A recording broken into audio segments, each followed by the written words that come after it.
A respected and decorated lieutenant general named Eugene Irwin, who had dedicated all his life to his country, had achieved legendary feats on the battlefield, and whose name had become synonymous with what it means to be a great leader and soldier, is charged with a crime, pleads guilty in court, and is sentenced to 10 years in maximum security military prison nicknamed the Castle. Elsewhere, at the Castle, prisoner Commandant Colonel Ed Winter and his right-hand man, Captain Peretz, receive a shocking call informing them that Eugene's on his way. Ed, who has admired all his life and still looks up to Eugene, is outraged by this news as he strongly believes such men deserve to be celebrated instead of being thrown in prison, and orders his captain to prepare for Eugene's arrival and reminds him that they must remain professional and do their jobs. Later, as the prisoners watch on with great anticipation, Eugene arrives in his military uniform and is escorted inside. Fascinated by this, a prisoner named Yates starts taking bets on how long the general will last at the castle. Before long, he becomes frustrated and takes his own life, and soon the rest start calling different timelines and placing their bets. Once inside, the general is booked into the system, puts on a prisoner's uniform, surrenders his personal belongings except pictures of his daughter Rosalie and his grandson Ben, and is politely ushered in. Then, Captain Peretz escorts Eugene to Ed's office, where he's warmly welcomed by Ed, who refrains from saluting him and explains that saluting is reserved only for him and his staff, and strictly prohibited among the general prison population. Then, Ed invites Eugene to join him at his window overlooking the prison and gives him the basic layout of the prison. Then, as if trying to impress the general, Ed shows Eugene the remnants of the original prison built in the 19th century, and proudly shares that he's kept it as a connection to history and has assigned the prisoners to rebuild it. After quietly taking everything in, sensing that Ed is going the extra mile to welcome him, Eugene assures Ed that he has no expectations and that all he wants to do is serve his time and go home.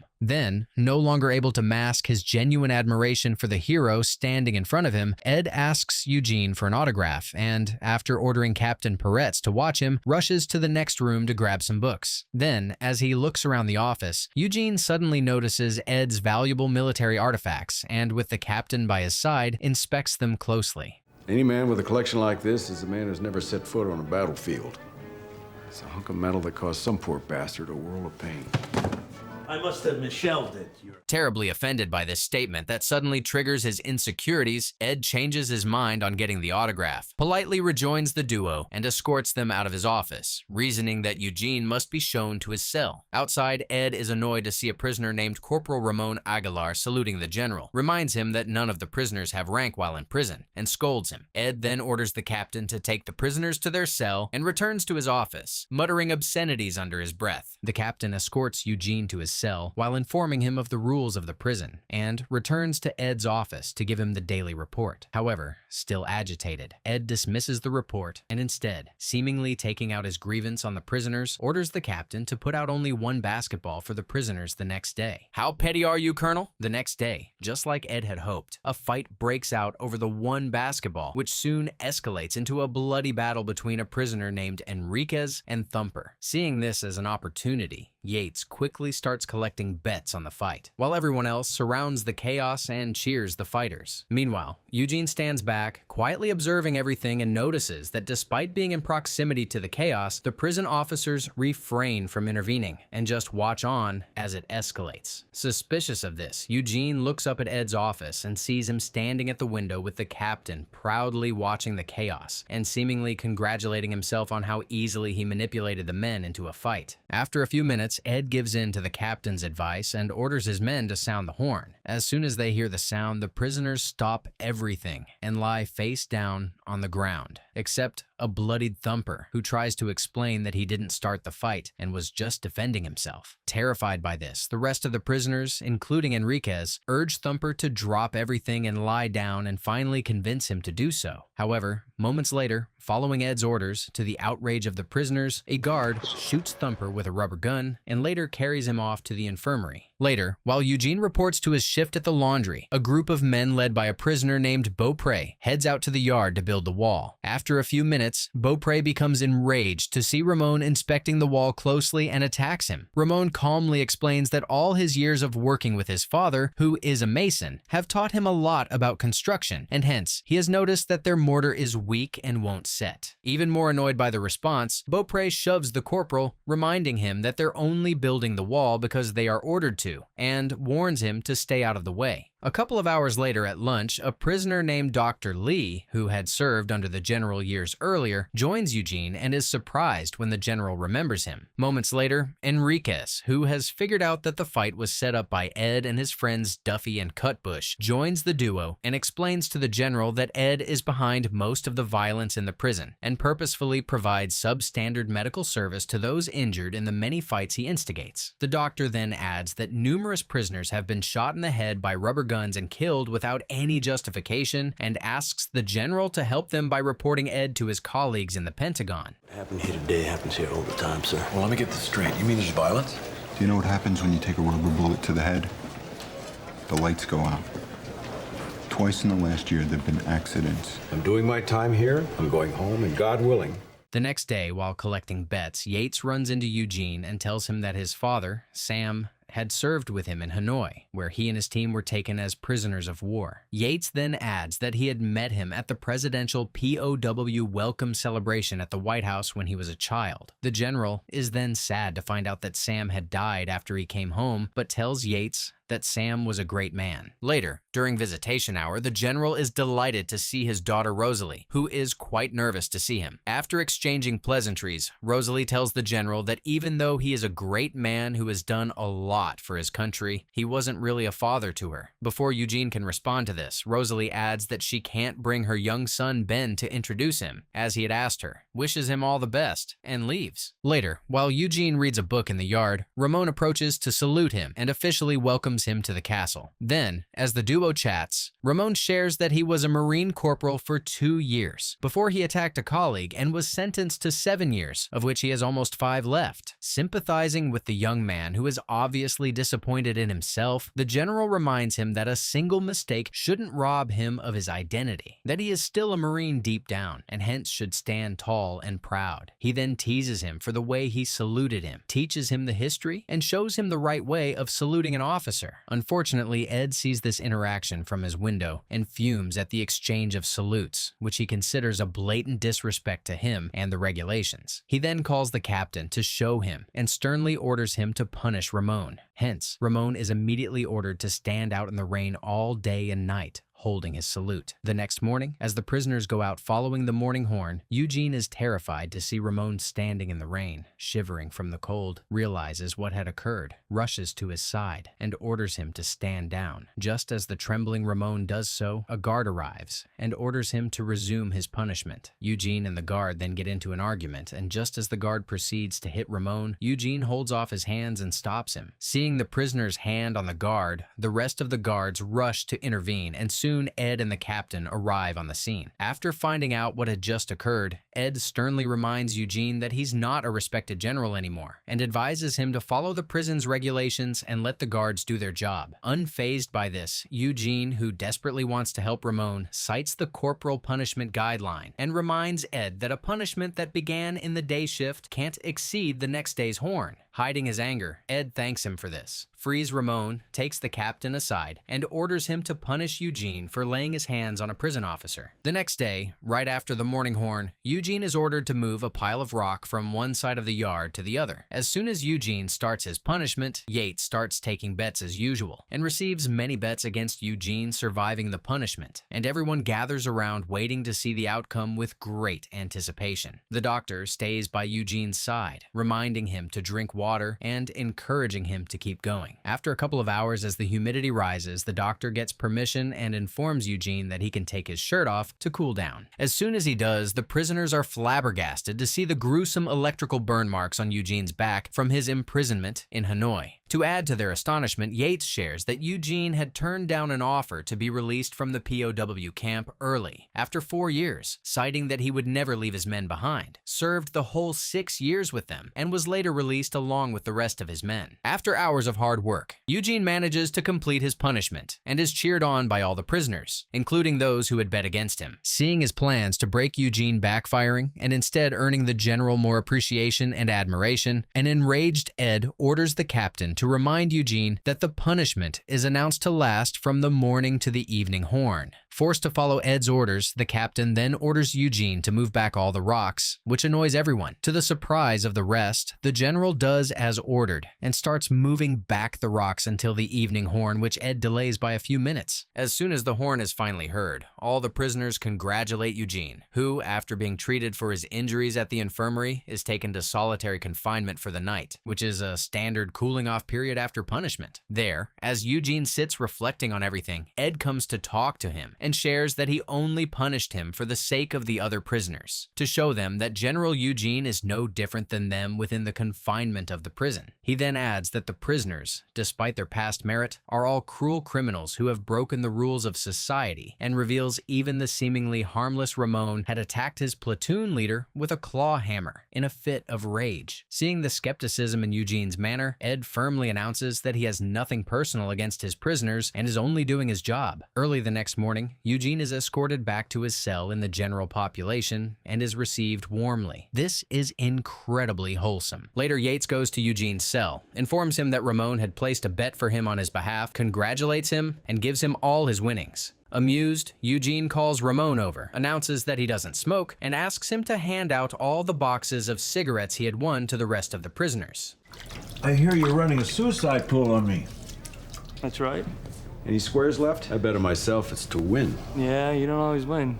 You know, my father said you kept him alive in Hanoi. He said you kept all those guys alive.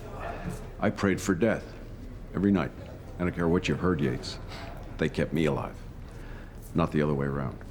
Later, in the yard, Beaupre, who had bet against the general, congratulates Eugene on his feat and asks him about the wall which he had claimed was theirs and not Ed's. Eugene leads the men to the wall, shows them the name of a private carved in the early 20th century, and surmises that the private was probably ordered to build his own prison, but did so by convincing his mind that he was building a castle just to get through the task. Fascinated by the idea, Beaupre wonders what it would be like if they were to build their own castle instead of just following Ed's unreasonable orders and asks the general for directions. However, the general admits that he knows nothing about construction, reminds Beaupre and his group that Ramon's father is a mason, and advises them to follow his lead. That afternoon, the prisoners demolish the wall they had been building and look forward to building something meaningful. Later, Ed sees what had happened and learns that Eugene was behind the idea. The next day, following Ramon's lead, the prisoners start building the castle, which soon becomes a source of great pride and joy, and gives them something to look forward to within the bleak walls of the prison. In the next few days, the prisoners spend all of their yard time building the castle and make great progress, while Eugene, whom they now refer to as Chief, supervises and motivates them. One day, while the prisoners have fun in the yard building the castle, Eugene pulls Ramon aside to tell him how proud he is of him, and adds that he too should be proud of himself for leading the men to accomplish such monumental progress. Then, Beaupre calls Ramon to the wall, orders everyone to stand back,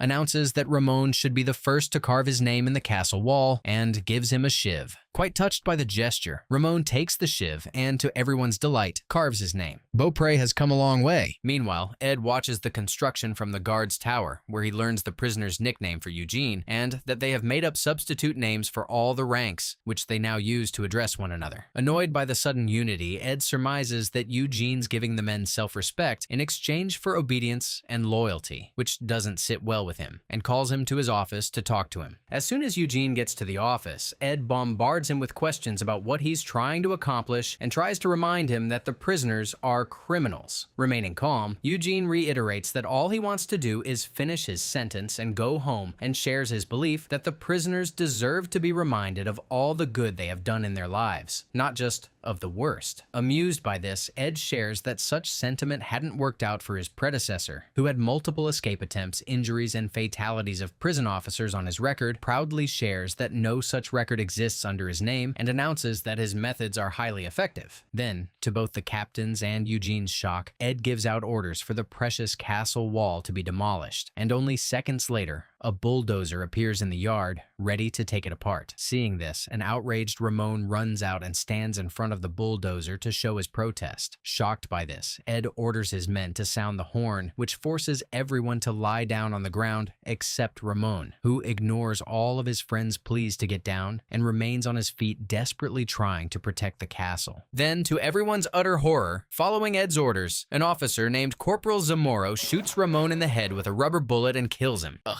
Ed's insanity never ends. The brutal murder of the corporal sends shockwaves through the prisoners and devastates the general. The next day, during yard time, Eugene approaches Delwood, who is a sergeant major, and orders him to assemble the prisoners. Some may think to be remembered in this way would be a disgrace to a soldier. The greatest monuments to fallen men are not made in marble. Gentlemen, Corporal Ramon Aguilar, United States Marine Corps. We fight our country's battles in the air, on land and sea. Sound the chow horn.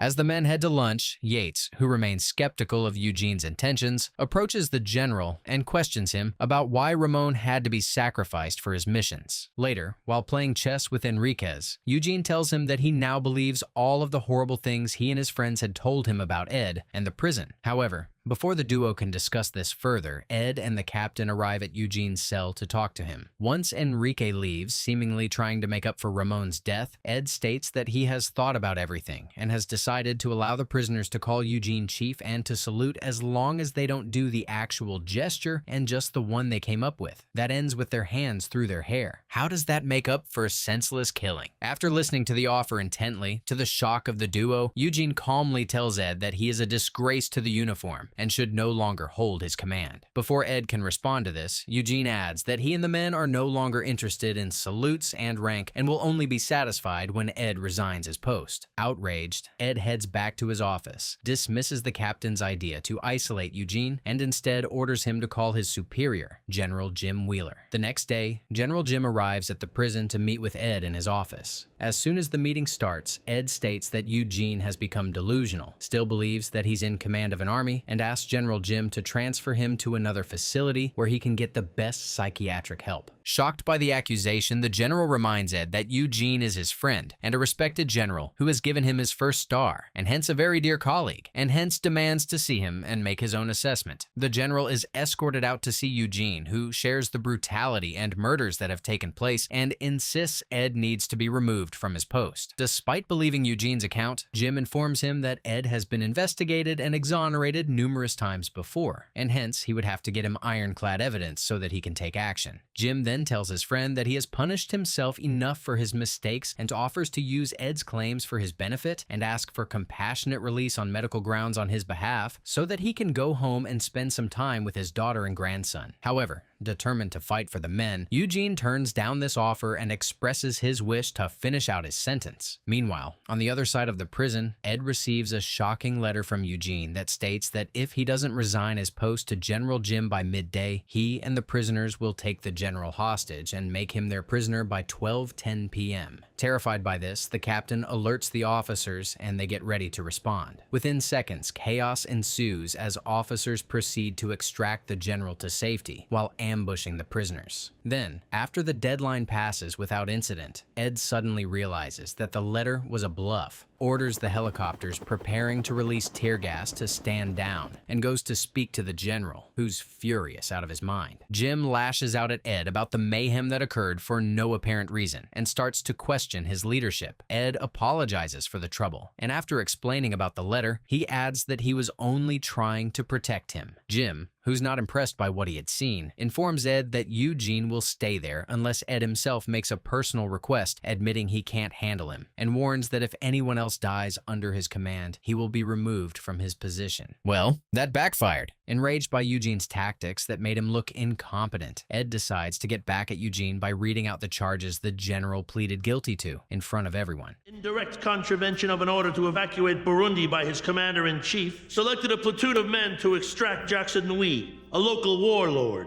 Disregarding reliable intelligence, General Irwin's reconnaissance team entered the Ville at 0300. 8 men were captured. What I want you men to understand is what the consequences can be. Start the extractions.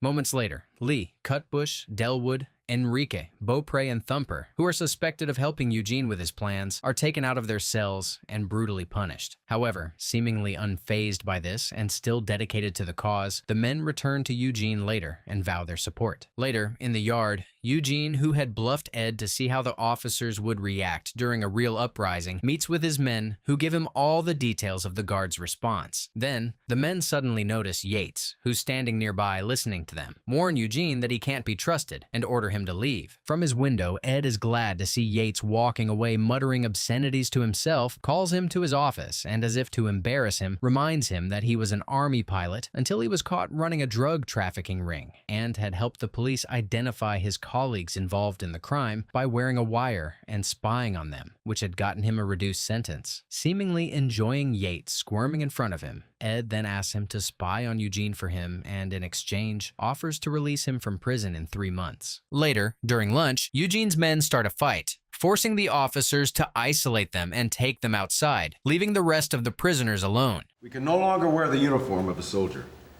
We've forfeited that right. And that includes me. So here I am, just like you, a convicted criminal. They cannot take away from us who we are. Yeah, that's right. And it is the one thing that gives us a chance in here. Command failure resulting in loss of control of facility. Later, the prisoners meet with Eugene to discuss the details of the plan for the takeover. Any castle can be taken whether you're fighting in the 14th century or the 21st, and ultimately capture the flag. Okay? Enriquez. Admin building, Winter's office, guards. Tower 1, Tower 2, Tower 3, Tower 4. Tower 4 is Zamora. When we capture the flag, it's raised upside down. Distress. Right.